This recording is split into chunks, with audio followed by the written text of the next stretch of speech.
Baby Vina reached out her tiny hands toward Jinwoo Park. The most feared Korean mafia boss in Seoul froze. This baby girl, strapped to a furious black woman's chest, was crying for him like he was her father. "So you're the deadbeat dad who abandoned your own daughter," Victoria Wills shouted, pointing an accusatory finger at his face. Jinwoo's mouth fell open. "What? I don't know you. I've never seen this child before in my life." "Don't lie to me." Victoria stepped closer, and before Jinwoo could react, she was lifting baby Vina out of her carrier and practically shoving her into his arms. "Look how she's crying for you. She knows her own father." Jinwoo found himself holding a baby girl who immediately stopped crying and settled against his chest like she belonged there. The mafia boss who struck fear into grown men was being accused of child abandonment by a woman he'd met 30 seconds ago, and somehow the baby felt perfectly natural in his arms. "Ma'am, I assure you, this is a misunderstanding." 2 hours, Victoria declared, sitting down in his office chair like she owned it. "You have 2 hours to explain to me why you abandoned us."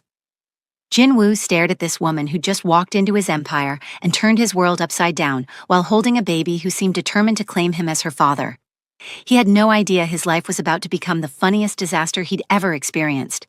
If you're wondering how a Nigerian woman convinced a Korean mafia boss that he was the father of a baby that wasn't even hers, you're in the right place.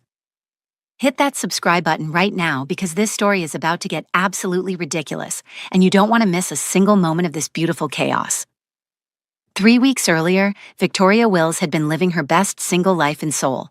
She spoke 5 languages fluently because she'd never stayed in one place long enough to get comfortable. An orphan who'd learned early that survival meant staying sharp, staying mobile, and never getting too attached to anything or anyone. Seoul was just her latest stop, and she'd been planning to move on soon. That rainy Tuesday evening changed everything. Victoria had been walking back from the convenience store, hood pulled up against the drizzle, when a woman approached her near the subway station. The woman looked desperate, clutching a large bag against her chest. "Please," the woman said in broken English, "help me hold this while I check something in my purse." Victoria should have said no, should have kept walking, but something in the woman's voice made her stop and take the bag. It was heavier than she'd expected, and there was something soft moving inside. "Just one moment," the woman had said, backing away. "One moment." Victoria looked down into the bag and nearly dropped it. A baby girl, maybe 6 months old, was sleeping peacefully in a makeshift carrier, beautiful with dark curly hair and the longest eyelashes Victoria had ever seen. When Victoria looked up, the woman was gone. She spun around, searching the crowded street, but it was like the woman had vanished into thin air. Victoria called out in English, then Korean, then tried Mandarin for good measure. Nothing. Just the rain getting heavier and a baby who was starting to stir in her arms. That's when she found the letter tucked into the side of the carrier, written in careful English. "Please forgive me. I cannot give her the life she deserves. Love her as your own. Her name is Vina." Victoria stood there in the rain, holding someone else's baby, and realized her life had just taken a turn she never saw coming. She couldn't take Vina to the authorities. She was living in Seoul on a tourist visa, working odd jobs under the table. Getting involved with Korean social services would mean questions she couldn't answer and deportation she couldn't afford. So Victoria Wills, who had never wanted children, who had never even held a baby before that night, became an instant mother to a little girl who wasn't hers. The first week was a disaster. Vina cried constantly, and Victoria had no idea what she was doing. She Googled everything, watched YouTube videos about baby care at 2 in the morning, and called the only maternal figure she knew, Mrs. Kim from the boarding house, for advice. "Babies sense when you're nervous," Mrs. Kim had said, holding Vina expertly while Victoria collapsed on the couch. "You need job security, stable income. Baby needs consistency." That's when Victoria knew she had to stop running. For the first time in her life, someone else was counting on her, and Vina deserved better than a mother who was always looking for the next escape route. Victoria spent her savings on baby supplies and started looking for legitimate work.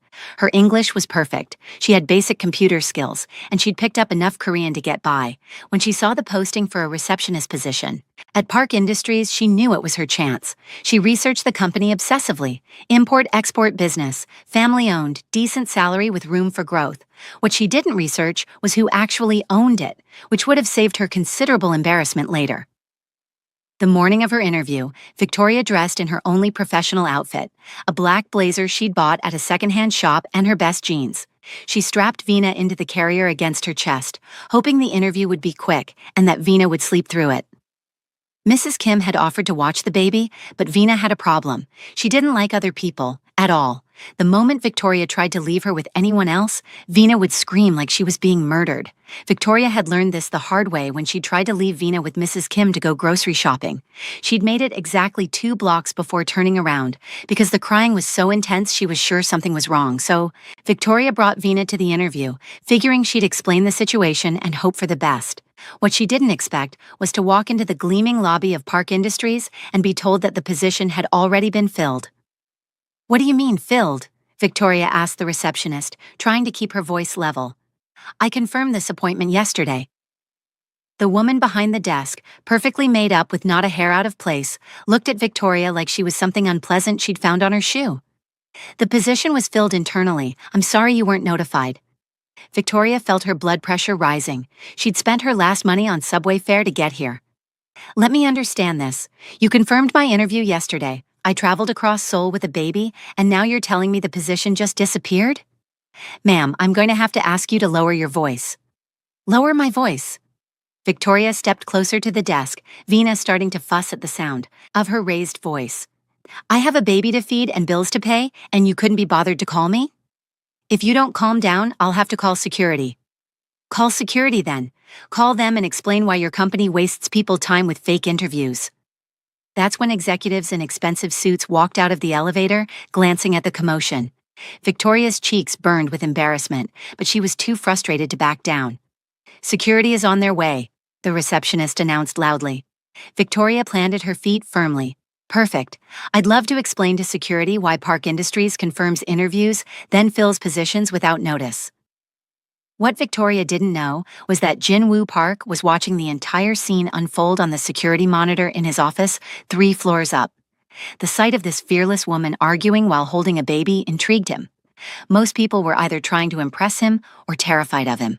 This woman looked ready to fight anyone. He'd been having a particularly bad morning. Another potential business deal had fallen through. His ex-girlfriend had called to berate him about some imagined slight, and his assistant had just informed him she was quitting to move back to Busan. The receptionist's phone rang. After a brief conversation, she looked at Victoria with obvious surprise. "Mr. Park would like to see you in his office, top floor." Victoria took the elevator to an intimidating hallway that screamed expensive. At the end was a massive door with a nameplate that made her stomach drop. Jin-woo Park, CEO. She'd been demanding to speak to HR and they'd send her to the CEO. Victoria stood outside that door for a full minute, trying to decide whether to run or knock. Vina made the decision for her by letting out a little coo that reminded Victoria why she was there in the first place. Victoria knocked. "Come in," Jin-woo's voice called from inside. Victoria opened the door and stepped into an office. That was bigger than the apartment she shared with Mrs. Kim. Floor-to-ceiling windows offered a view of Seoul that probably cost more than Victoria made in a year. Behind a desk that looked like it belonged in a museum sat a man who was definitely not what she'd been expecting. Jin-woo Park was young, maybe early 30s, with the kind of sharp features that belonged on magazine covers. His suit probably cost more than most people's car, and he had the unmistakable aura of someone who was used to getting his way. But there was something in his eyes that looked almost tired. "Please sit," he said, gesturing across from his desk.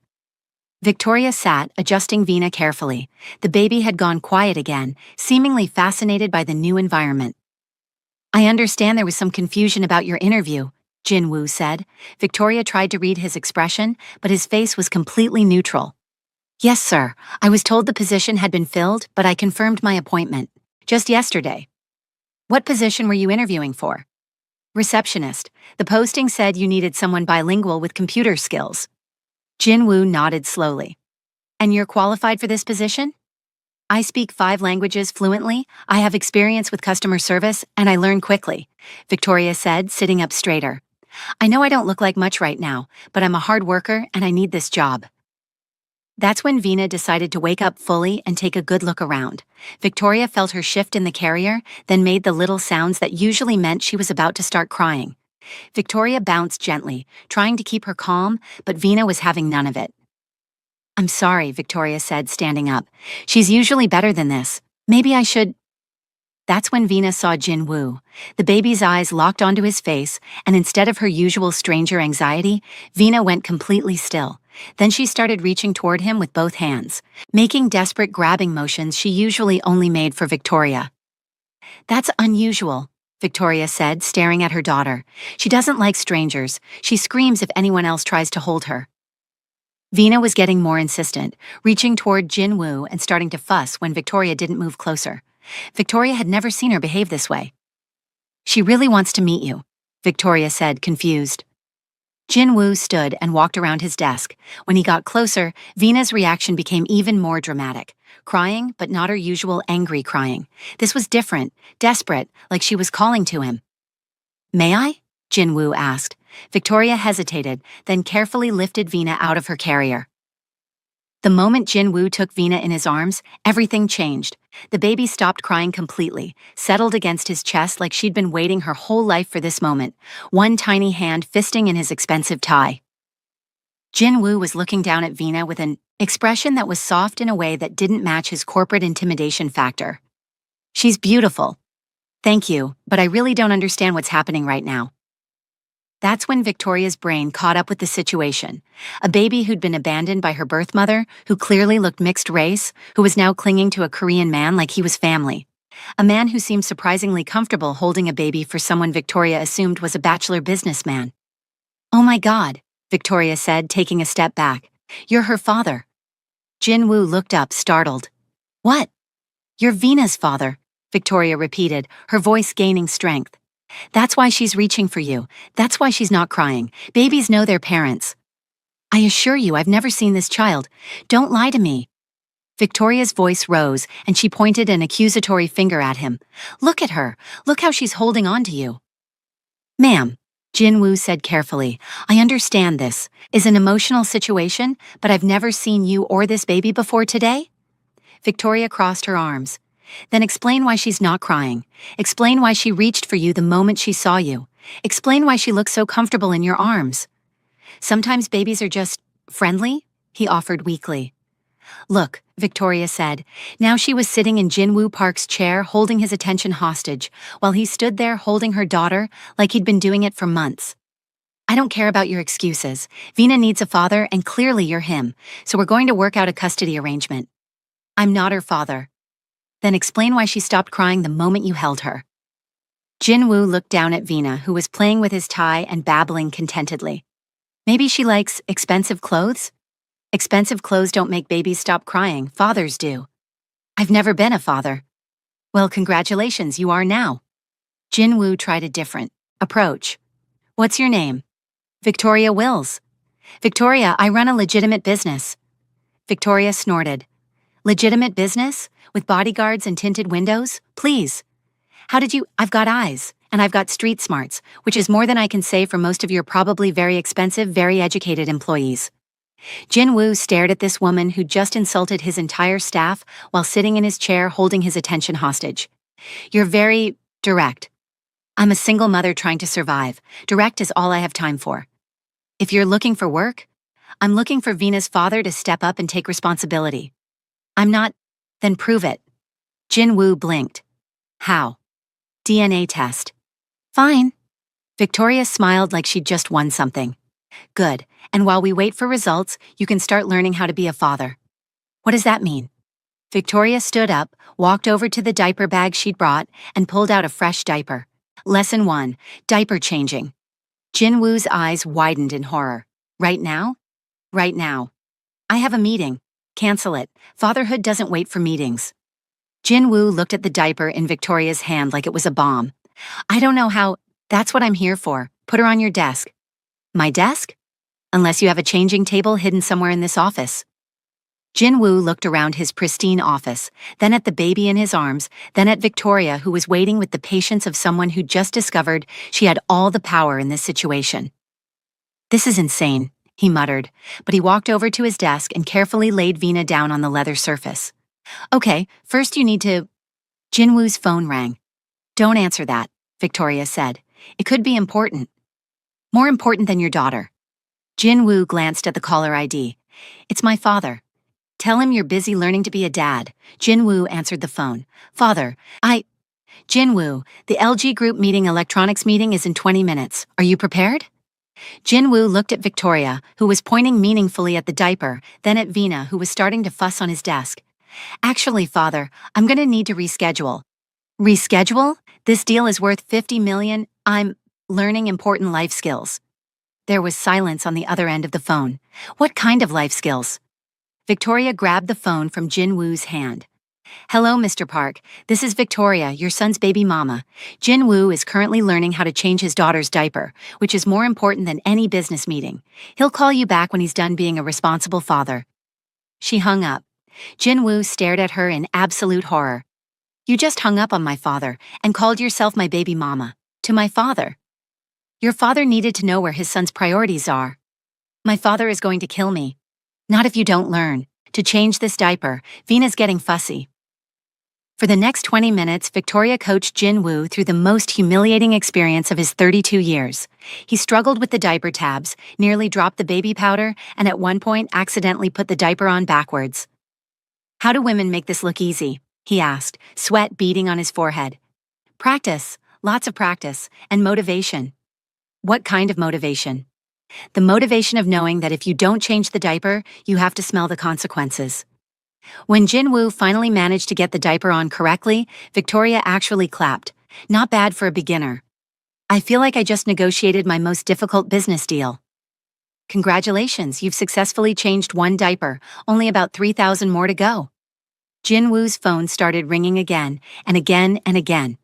You should probably call your father back, Victoria said, settling into his chair again. What am I supposed to tell him? The truth, that you're learning to be a responsible parent. Jinwoo picked up his phone and called his father back. Father, I can explain. Who was that woman? That was Victoria. And she's the mother of your child? Jinwoo looked at Victoria, who was nodding encouragingly, and at Veena, who was reaching for him again. It's complicated. How complicated?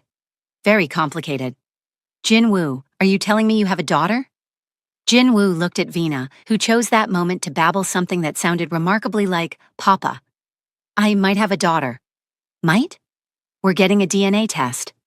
There was a long pause. Bring her to dinner on Sunday. Your mother will want to meet her granddaughter.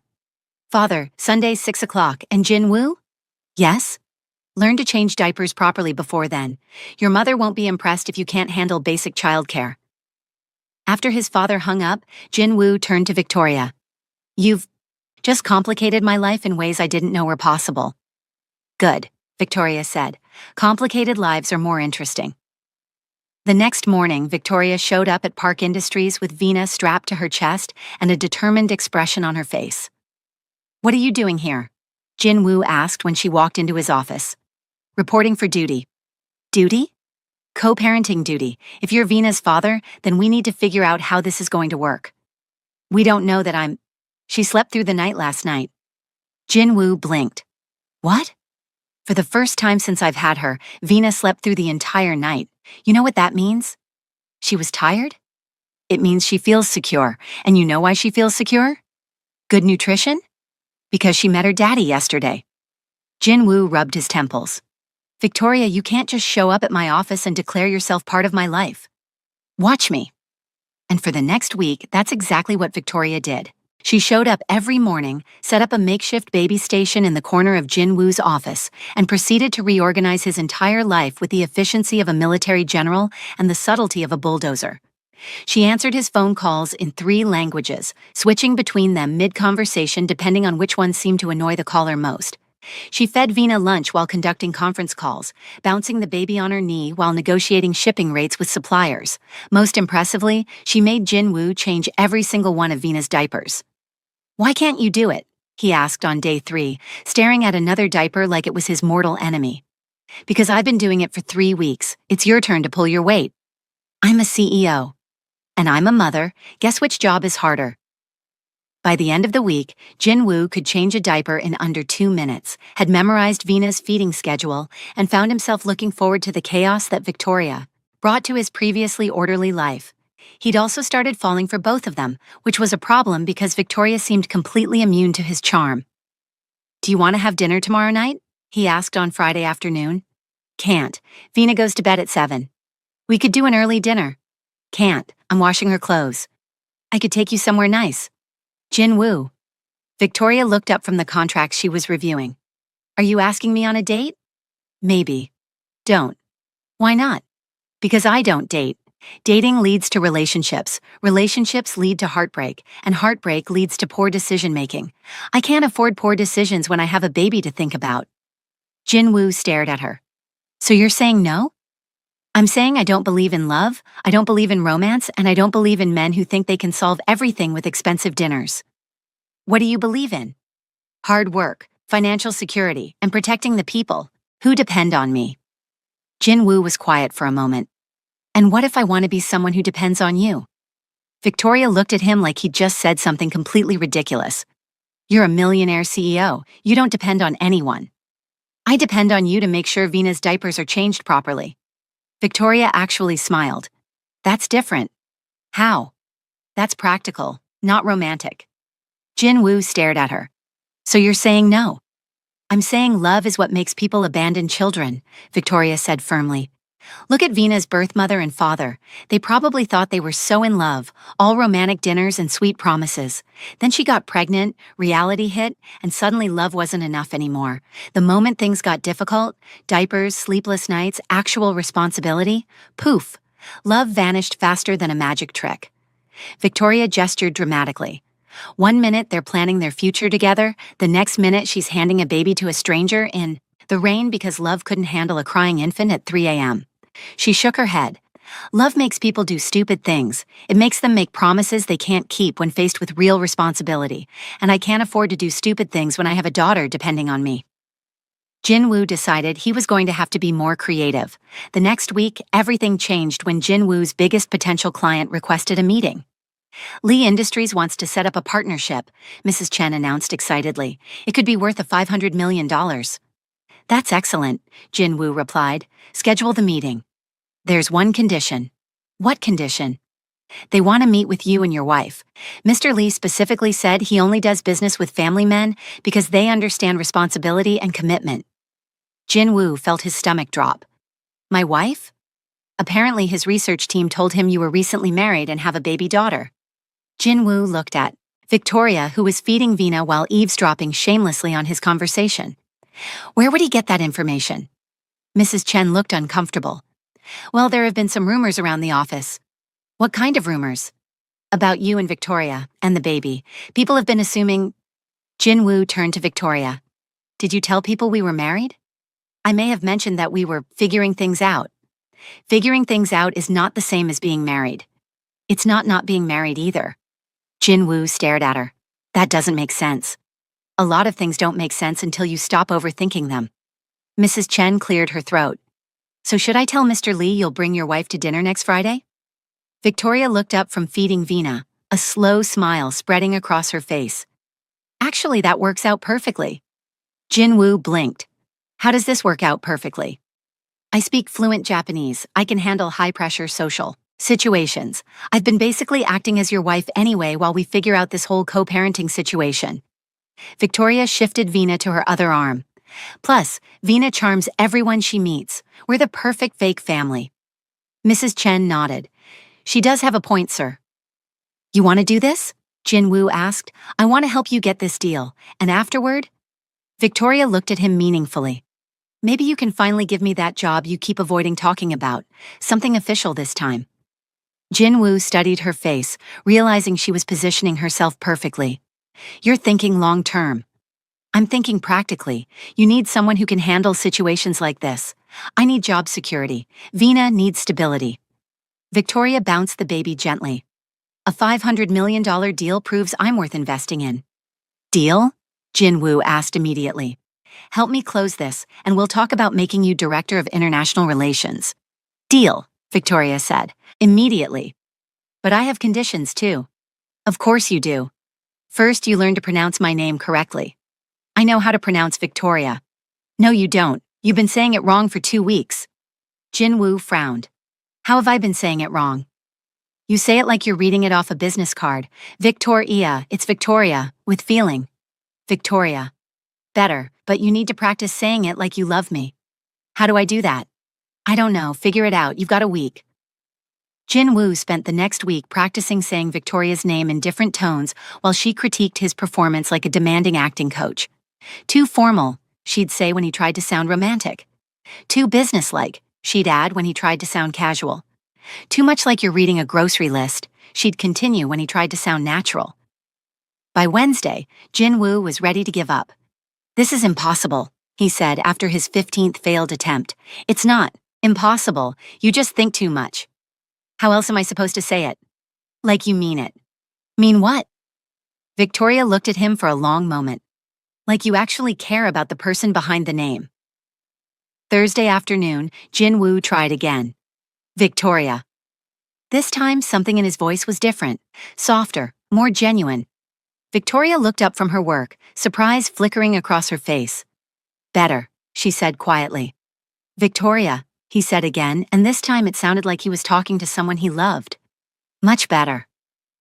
Friday evening, Jin Woo picked up Victoria and Veena from her boarding house in his best car, wearing his best suit and carrying flowers that Victoria immediately declared too fancy for a fake wife. "The point is to look like we're in love," Jin Woo pointed out. "The point is to look like we're married. Married people don't buy each other flowers for business dinners." "What do married people do?" "They argue about whether the baby needs a jacket." Jin Woo looked at Veena, who was dressed in a tiny formal dress that made her look like a doll. "Does she need a jacket?" "It's 60 degrees outside." "Is that jacket weather?" "For a baby, yes." "I don't have a baby jacket." "I brought one." Victoria pulled a small pink cardigan out of the diaper bag and proceeded to wrestle Veena into it while Jin Woo watched in fascination. "How do you know all this stuff?" he asked. "Google, trial and error, panic-induced research at 3 in the morning." The dinner was at one of Seoul's most exclusive restaurants, the kind of place where making a reservation required connections and paying the bill required serious money. Mr. Lee was already waiting when they arrived, a distinguished man in his 50s with sharp eyes and an appraising manner. "Mr. Park," Mr. Lee said, standing to greet them, "and this must be your lovely wife." "Victoria?" Jin Woo said, and his pronunciation was perfect. "And our daughter, Veena," Victoria smiled and bowed politely. "Pleasure to meet you, Mr. Lee." "The pleasure is mine. May I?" He gestured toward Veena, who was staring at him with curiosity. "Of course," Victoria said, and Jin Woo held his breath as Mr. Lee reached for the baby. Veena looked at Mr. Lee seriously for a moment, then smiled and reached for his tie, just like she'd done with Jin Woo that first day. "Beautiful baby," Mr. Lee said approvingly. "She has her father's eyes." Victoria and Jin Woo exchanged a quick glance. Veena definitely didn't have Jin Woo's eyes, but Mr. Lee seemed convinced. "Thank you," Victoria said smoothly. "She's very social. She loves meeting new people." As if to prove Victoria's point, Veena babbled something that sounded like hello and clapped her hands. Mr. Lee laughed. "Charming, how old is she?" 8 months, Jin Woo said. 7 months, Victoria said at the same time. They stared at each other. 7.5 months, Victoria corrected. "Time flies when they're growing so fast." "Indeed it does," Mr. Lee agreed. "Please, sit." The dinner was going perfectly. Mr. Lee was charmed by Veena, impressed by Victoria's fluent Japanese translations, and increasingly interested in Jin Woo's business proposals. They were halfway through the main course when disaster struck. "Jin Woo," a voice said in Korean, artificially sweet but with an edge that could cut glass. Victoria looked up to see an elegant woman approaching their table, tall, perfectly made up, wearing a designer dress that probably cost more than Victoria's entire wardrobe. The woman's eyes swept over Victoria and Veena with obvious disdain before settling on Jin Woo with possessive familiarity. Jin Woo's jaw tightened. "Min Seo." "What a surprise to see you here," Min Seo continued in Korean, completely ignoring Victoria and Mr. Lee. "And with company." Mr. Lee looked fascinated by this unexpected drama, while Victoria quickly put together that this was clearly an ex-girlfriend, making a scene. "Min Seo, I'm in the middle of a business dinner," Jin Woo said carefully. "Oh, I can see that." Min Seo's eyes flicked dismissively over Victoria. "How interesting that you're bringing your help to business meetings now." Victoria understood enough Korean to catch the insult, and something cold settled in her chest. She smiled brightly and stood up, still holding Veena. "You must be Min Seo," Victoria said in perfect Korean, her voice dripping with false sweetness. "Jin Woo has told me so much about you." Min Seo blinked, clearly surprised Victoria spoke Korean. Has he? Oh yes, he mentioned you might be looking for work. What perfect timing.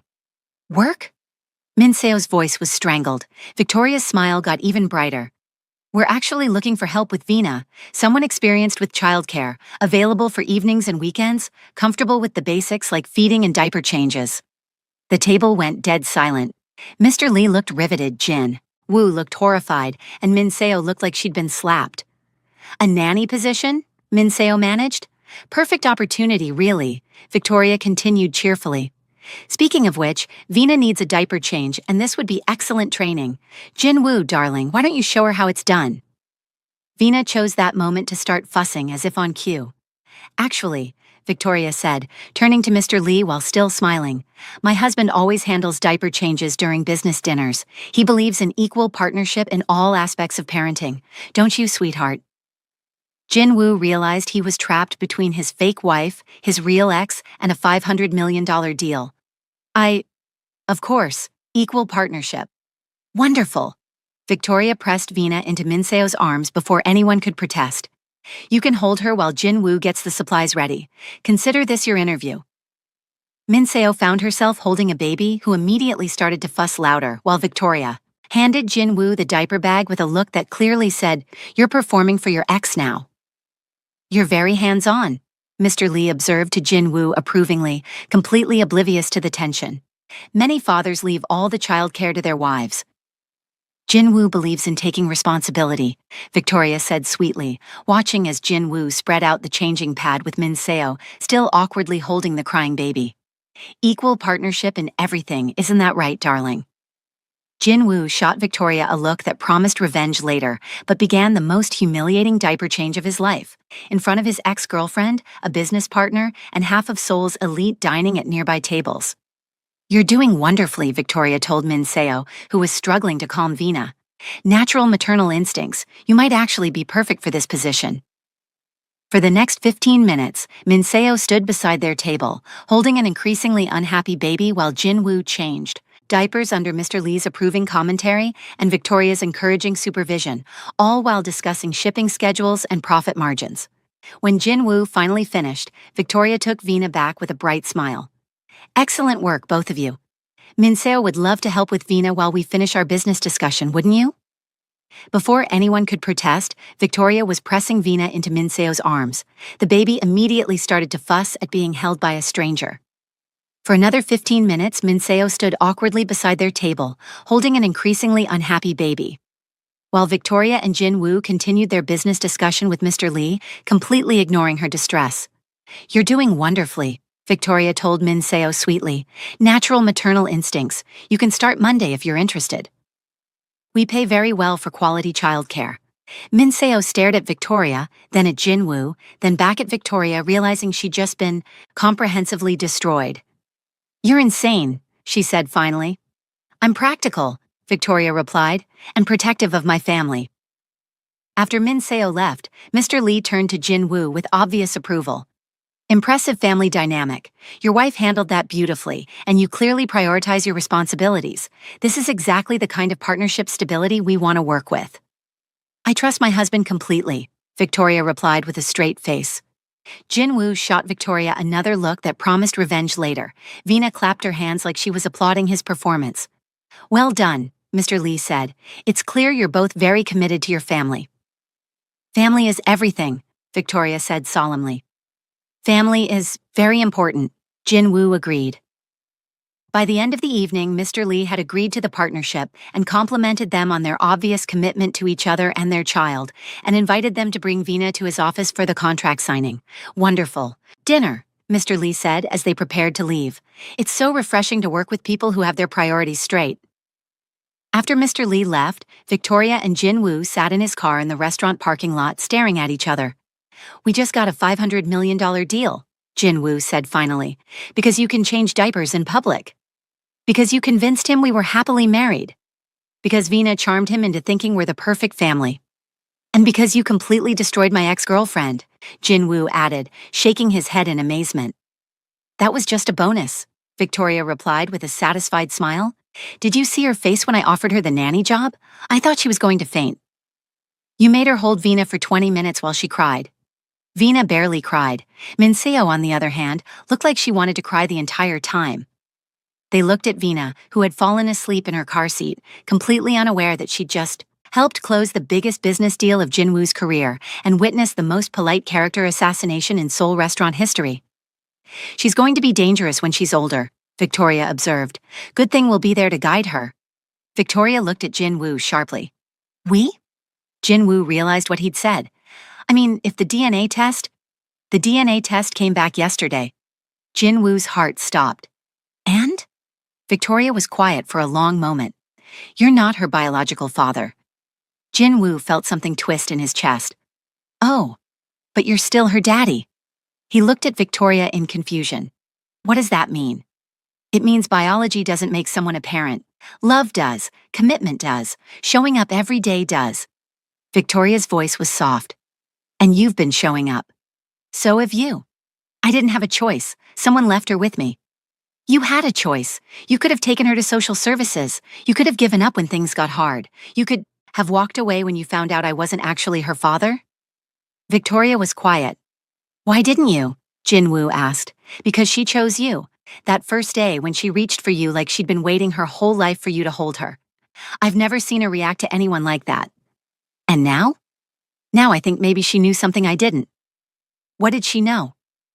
Victoria looked at Jinwoo, this man who'd spent 2 weeks learning to change diapers and pronounce her name correctly, who'd just changed a baby diaper in public to close a business deal, who looked at Vina like she was the most precious thing in the world.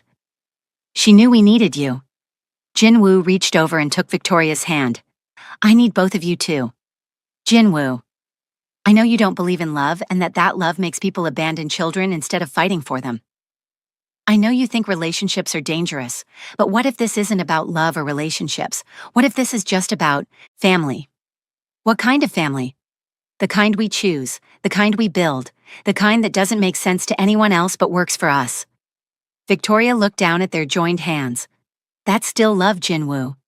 Maybe, but it's practical love, financial security love, protecting the people who depend on us love. Victoria smiled despite herself. You're using my own arguments against me. Is it working? Maybe. Jinwoo leaned closer. Victoria? Yes? I'm gonna kiss you now. Why are you telling me first? Because I want to make sure you want me to. I want you to.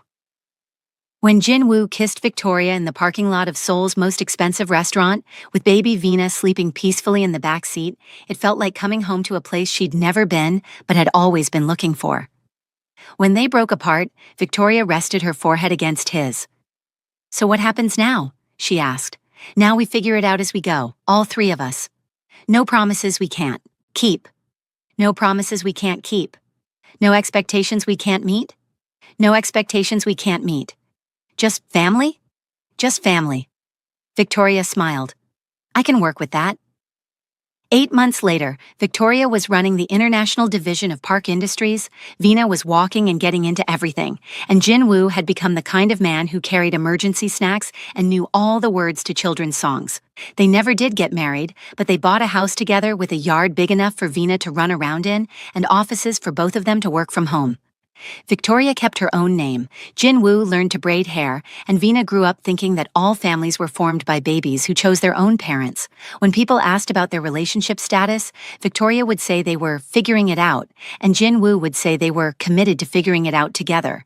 And somehow that was more honest than any legal document could have been. The best part was watching Jinwoo try to explain their relationship to his parents. So you're not married, his mother said during one of their Sunday dinners. No. But you live together. Yes. And you're raising a child together. Yes. But you're not engaged. No. But you love each other. Jinwoo looked at Victoria, who was helping Vina eat without getting too much food on the floor, and smiled. Yes. Then what exactly are you waiting for? Jinwoo thought about it for a moment. We're not waiting for anything. We're just enjoying what we have. His mother looked at his father with an expression that clearly said, your son makes no sense. His father shrugged. They seem happy. The baby is healthy. Victoria makes excellent business decisions. What more do you want? Grandchildren. You have a granddaughter. Legal granddaughter. She calls you Halmione and Jinwoo Appa. How much more legal do you need? Victoria had stayed out of this conversation until that moment, but now she looked up from Vina's high chair with a mischievous expression. Actually, she said, we've been talking about having another baby. Jinwoo nearly choked on his water. We have? Haven't we? Victoria asked innocently. Just last night you said Vina needed a sibling. I said she needed to learn to share her toys. Same thing. Jinwoo's mother clapped her hands together excitedly. Another baby. When? Victoria grinned at Jinwoo, who was looking at her like she'd just announced they were joining the circus. Soon, Victoria said. Very soon. That night, after they'd put Vina to bed and cleaned up the disaster that was dinner with a toddler, Jinwoo cornered Victoria in their kitchen. Another baby? He asked. You don't want another baby? I didn't say that. I just wasn't aware we'd decided to have one. Victoria stepped closer to him. We haven't decided anything. I was just messing with your mother. My mother is going to call me every day now asking about pregnancy symptoms. Good, she needs a hobby. Jinwoo pulled Victoria into his arms. You're terrible. You love it. I love you. Victoria looked up at him, this man who'd gone from stranger to co-parent to partner to home in the space of a year. I love you too. Even though you don't believe in love? I don't believe in the kind of love that makes people stupid. I believe in the kind of love that makes people better. And which kind is this? Victoria kissed him softly. The second kind. Good, Jinwoo said against her lips, because I'm planning to love you for a very long time. How long? Long enough to give Vina at least 3 siblings. Victoria pulled back and stared at him. 3? You said she needed to learn to share. Jinwoo, yes? Shut up and kiss me. Yes, ma'am. 3 months later, while they were sitting at their kitchen table planning Vina's first birthday party, Jinwoo looked up from the guest list he was writing. Wait, he said, frowning. How old is Vina turning again? Victoria paused, cake design sketch halfway finished. Almost 2? Maybe? She was about 6 months when I got her, and that was carry the one. She counted on her fingers. 18 months ago. So she's either turning 2 or she turned 1 2 months ago, or she won't turn 2 for another 9 months. This is ridiculous. We're planning a birthday party for a child whose birthday we don't actually know. Jinwoo laughed. We could just pick a date. What kind of parents don't even know their own daughter's birthday? The kind who got their daughter from a stranger in the rain with no paperwork. Victoria looked at Vina, who was in her high chair, happily smearing yogurt on her face. Vina, when's your birthday? Vina babbled something that sounded like banana and clapped her yogurt-covered hands. Very helpful, Victoria said dryly. You know what? Jinwoo said suddenly. Let's make today her birthday. Today? Why not? We're already planning a party. We have no idea when her real birthday is, and today's the day we decided to become an official family. Victoria. She replied, focused on sketching cake designs. We should get married. Victoria's pen stopped moving. She looked up at him slowly. Are you proposing to me while we're planning a toddler's birthday party? I'm being practical. We're already planning everything together anyway. We share a house, we're raising Vina together, we closed a $500 million deal as a team. Marriage is just making it official. Victoria set down her pen and stared at him. That is the most unromantic proposal in history. Good thing you don't believe in romance. Jinwoo Park, are you seriously proposing to me over birthday party planning? Jinwoo put down his pen too and reached across the table to take her hands. Victoria Wills, will you marry me? Not because it's romantic, but because we're already a family and I want the whole world to know it. Because I want Vina to have both our names legally. Because I want to grow old with you arguing about how many children we're going to have. Victoria felt tears prick her eyes despite herself. You're still terrible at this? Is that a yes? She looked at this man who'd let himself be humiliated by his ex-girlfriend rather than risk their future. Yes, you ridiculous man, I'll marry you. Jinwoo grinned and kissed her across the table, knocking over Vina's juice cup in the process. From her high chair, Vina clapped her hands and babbled something that sounded suspiciously like approval. She approves, Victoria laughed, wiping up the spilled juice. She has excellent judgment. Yes, Victoria said, looking at her accidental family. She really does. Looking back, Victoria realized that the day she'd stormed into Jin Woo's office, demanding that he take responsibility for a child that wasn't his, had been the beginning of everything good in her life. She'd been wrong about almost every assumption she'd made that day, but somehow being wrong had led her to exactly where she belonged. So if you ever find yourself holding someone else's child and wondering what you've gotten yourself into, remember Victoria and Jin Woo. Remember that sometimes the most ridiculous situations lead to the most beautiful endings. And if you enjoyed watching Victoria accidentally become a mother, Jin Woo learns that diaper changes can close million-dollar deals, and a baby who knew exactly who her parents should be before they figured it out themselves, then make sure to subscribe for more stories just like this one. Drop a like if you believe in babies who choose their own parents. Hit that notification bell if you want more stories about accidental families that work better than planned ones, and let me know in the comments whether you think Victoria should give Jin Woo those 3 siblings for Vina, or if she should keep him guessing about baby number 2. Because the best love stories aren't the ones that start with perfect timing. They're the ones that start with complete disasters and end with people who can't imagine their lives any other way. I'll see you in the next story.